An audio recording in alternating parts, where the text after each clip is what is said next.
বন্ধুরা আশা করি সবাই ভালো আছেন। আমি আজকে আবার একটা নতুন রেসিপি নিয়ে চলে এসেছি। আজকে আপনাদের বানিয়ে দেখাবো সয়াবিনের চিলি রেসিপি। এটা খেতে দুর্দান্ত লাগে।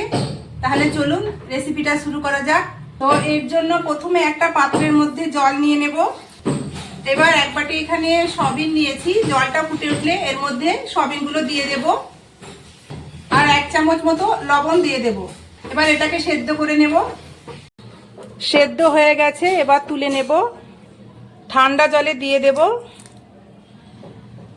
এইবার হাতের সাহায্যে এইভাবে চিপে সব তুলে নেব। এবার এর মধ্যে দিয়ে দেব রসুনের পেস্ট, আদার পেস্ট, সামান্য লঙ্কার গুঁড়ো, গোলমরিচের গুঁড়ো আর 1 চামচ মতো কর্নফ্লাওয়ার দিয়ে দেব। এবার এটাকে ম্যারিনেট করে নেব। এইবার একটা বাটির মধ্যে দিয়ে দেব soya sauce, chilli sauce, tomato sauce আর 1 চামচ মতো ভিনিগার। এবার সব কিছু ভালো করে মিশিয়ে নেব। এর মধ্যে দিয়ে দেব লবণ আর গোলমরিচের গুঁড়ো। সব কিছু ভালো করে মিশিয়ে নিয়ে একটা পাতলা মিশ্রণ বানিয়ে নেব। এইবার ম্যারিনেট করা সয়াবিনগুলো ভেজে নেব।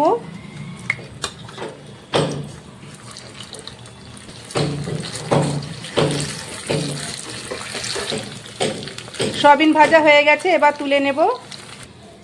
সব সয়াবিন ভেজে তুলে নিয়েছি। এবার কড়াইয়ে তেল গরম হয়ে গেছে। এখানে আমি 2 রকমের পেঁয়াজ কেটে নিয়েছিলাম, মিহি করে একটা আর চ্যাপটা চ্যাপটা করে একটা কেটে নিয়েছি। এবার মিহি করে কাটা পেঁয়াজের কুচিটা দিয়ে দেব। এর মধ্যে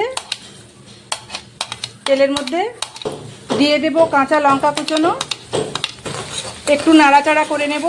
এবার এর মধ্যে দিয়ে দেব আদা রসুনের পেস্ট। আদা রসুনের পেস্ট দিয়ে ভালো করে একটু ভেজে নেব।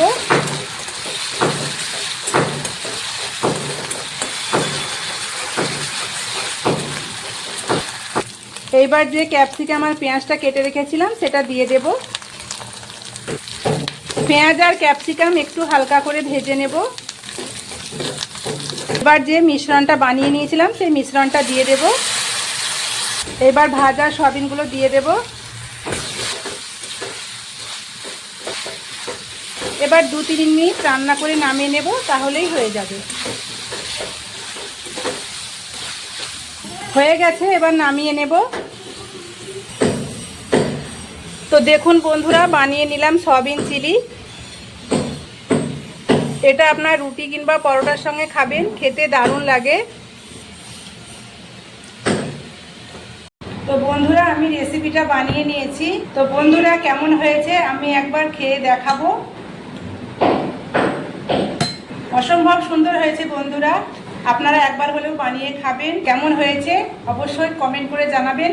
ভালো লাগলে ভিডিওটা শেয়ার করে দেবেন। আজ তাহলে আসি বন্ধুরা, সবাই ভালো থাকবেন, সুস্থ থাকবেন। বাই।